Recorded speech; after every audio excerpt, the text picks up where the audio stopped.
चलिए जानते हैं आज शाम की हिमाचल प्रदेश के सभी जिलों की सिलेक्टेड काम की बड़ी खबरों को। पर अभी तक आपने इस वीडियो को लाइक नहीं किया है तो लाइक कर दीजिए। चीन में हाहाकार के बीच हिमाचल सहित 5 राज्यों और 2 केंद्र शासित प्रदेशों में बढ़े कोरोना के मामले। एक और जहां कोरोना से चीन में हाहाकार मचा हुआ है, वहीं अब भारत में भी कोविड के सक्रिय मामले बढ़ गए हैं।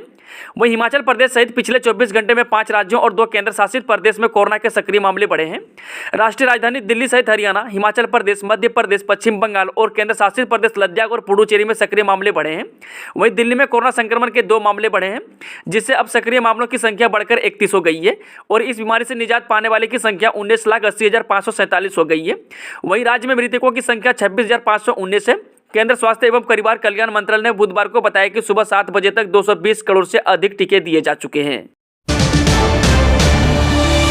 एक और झटका, 1 अप्रैल 2022 के बाद नए खुले या अपग्रेड हुए सभी स्वास्थ्य संस्थान भी बंद।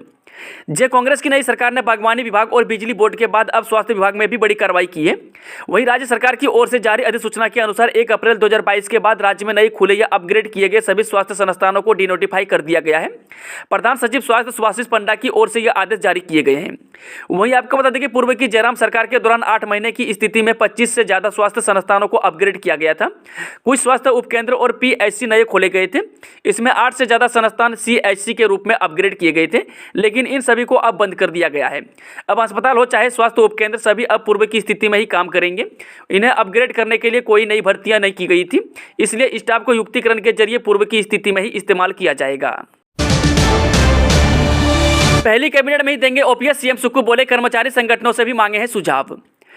मुख्यमंत्री सुखविंदर सिंह सुक्खू ने नई दिल्ली से जारी एक प्रेस वार्ता में कहा कि कोविड-19 पॉजिटिव पाए जाने के बाद वह क्वारंटाइन में है और उनमें कोविड-19 संक्रमण के कोई लक्षण नहीं है। वहीं कोविड-19 दिशा निर्देशों का पालन करने के उपरांत वह शीघ्र ही काम पर लौट आएंगे।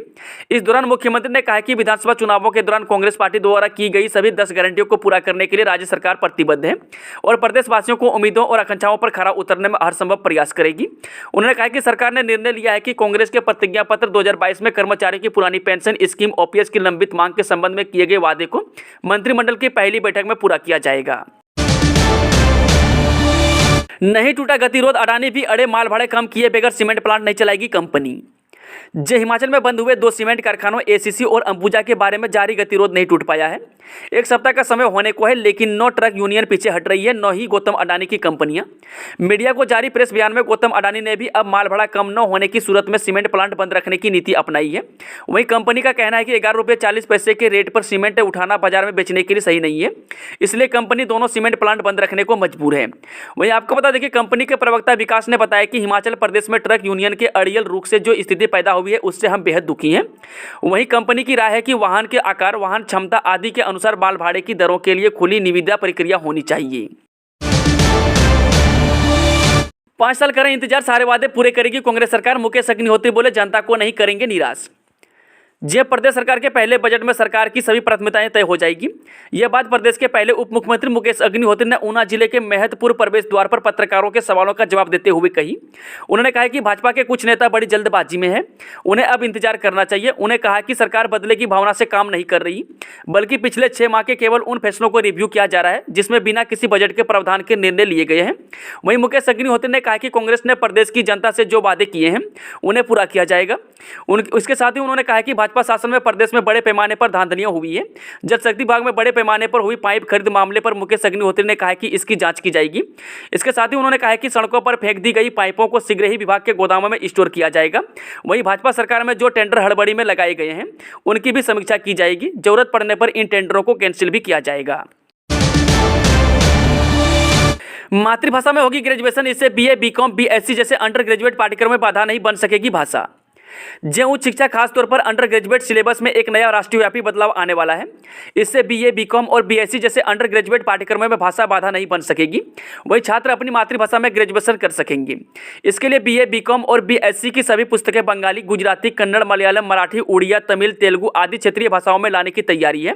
वहीं आपको बता दें कि ग्रेजुएशन स्तर पर यह पहल पूरी होने के उपरांत इसे पोस्ट ग्रेजुएशन के लेवल पर भी लाया जाएगा।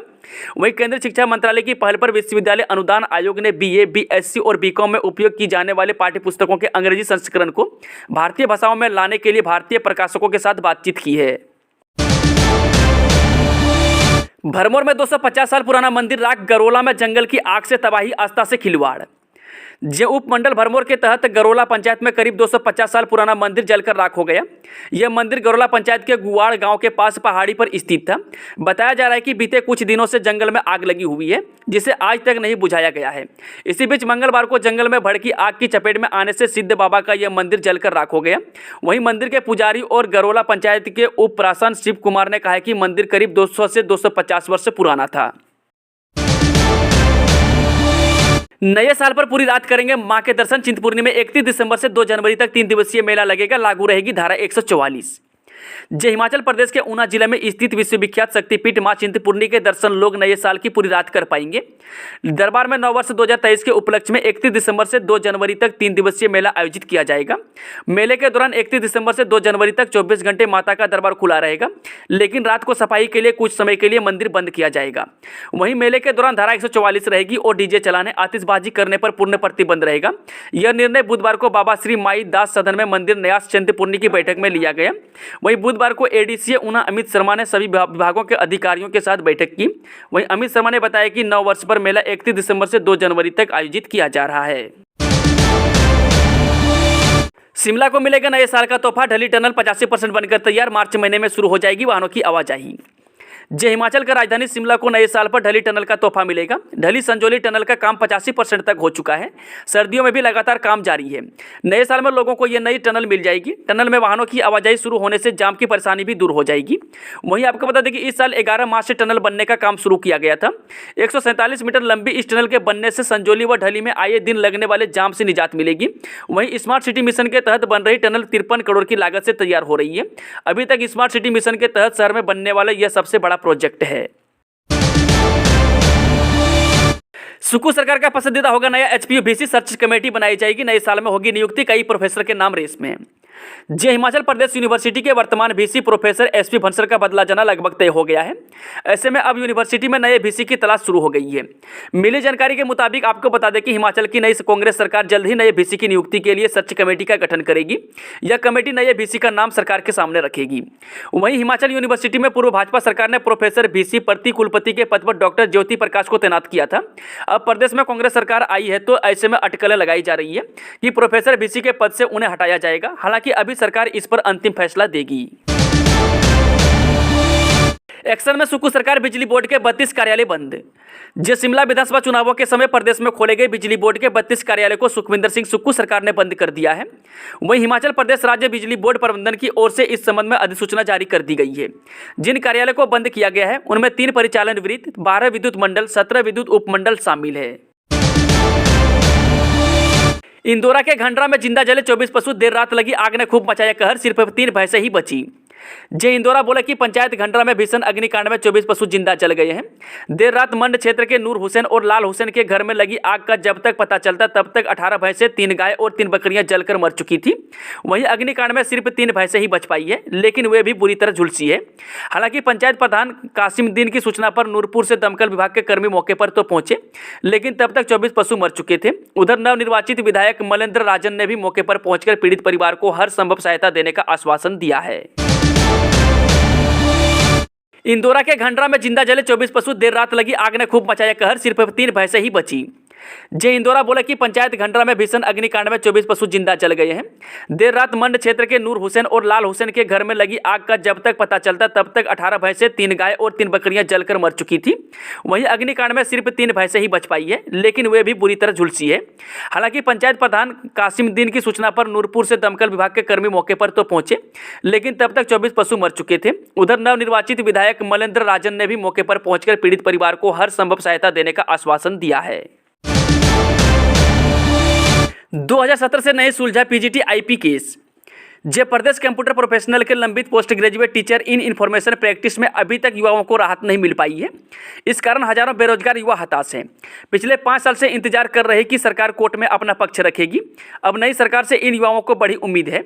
दरअसल वर्ष 2017 में तत्कालीन सरकार ने हिमाचल प्रदेश के सरकारी स्कूलों में 1100 से अधिक पदों को भरने की अधिसूचना जारी की थी।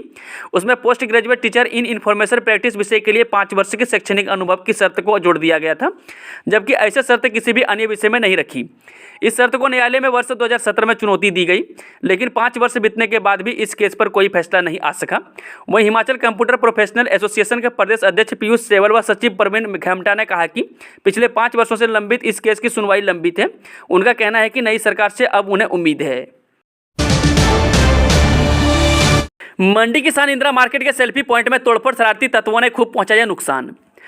मंडी किसान इंदिरा मार्केट में स्थापित सेल्फी पॉइंट में शरारती तत्वों द्वारा तोड़फोड़ की गई है। लोगों ने यहां पर सीसीटीवी कैमरा लगाने की मांग की है ताकि भविष्य में इस तरह की घटना न घट सके। वहीं आपको बता दें कि मार्केट के प्रधान अशोक शर्मा ने बताया कि वह बार बार नगर निगम से इंदिरा मार्केट की सुरक्षा व्यवस्था को लेकर मामला उठाते रहते हैं, परंतु निगम की ओर से मार्केट की छत पर सीसीटीवी कैमरा होने के पोस्टर तो लगा दिए, परंतु कैमरा एक भी नहीं लग पाए, जिसका लाभ उठाकर शरारती तत्व तोड़फोड़ की घटनाओं को अंजाम देते रहते हैं। चलिए मैं चलते हैं शाम की आखिरी खबर। नालागढ़ बद्दी में लगेंगे 17 charging station. SDM Mahendra Pal बोले, जगहों का चयन करके उपायुक्त सोलन को भेजा गया प्रपोजल। हिमाचल प्रदेश में सुखविंदर सिंह सुक्खू के सत्ता संभालते ही राज्य में नई इलेक्ट्रिक वाहन नीति को हरी झंडी मिल गई है। साथ ही अधिकारियों को जल्द से जल्द काम शुरू करने के आदेश भी दिए गए हैं, जिसकी कवायद शुरू हो चुकी है। वहीं इलेक्ट्रिक वाहनों के लिए चार्जिंग स्टेशन बनाने को जगह तलाशी जा रही है। वहीं आपको बता दें कि मुख्यमंत्री के इस प्रोजेक्ट पर नालागढ़ प्रशासन ने तुरंत काम शुरू करते हुए तय समय अवधि के भीतर उपमंडल नालागढ़ में 17 ऐसे संस्थानों का चयन कर लिया है जहां पर चार्जिंग स्टेशन स्थापित होंगे। वहीं आपको बता दें कि एसडीएम नालागढ़ महेंद्र पाल ने चयनित भूमि का प्रपोजल तैयार करके जिला उपायुक्त को भेज दिया है। दोस्तों, आज की खबरों का सिलसिला यह समाप्त होता है। अगर जानकारी पसंद हुआ तो वीडियो को लाइक, शेयर, चैनल को सब्सक्राइब जरूर करें और कमेंट बॉक्स में कमेंट करके बताएं कि आप न्यूज़ को किस जिले और पंचायत से देख रहे हैं। Thank you, all the best, जय हिंद, जय हिमाचल।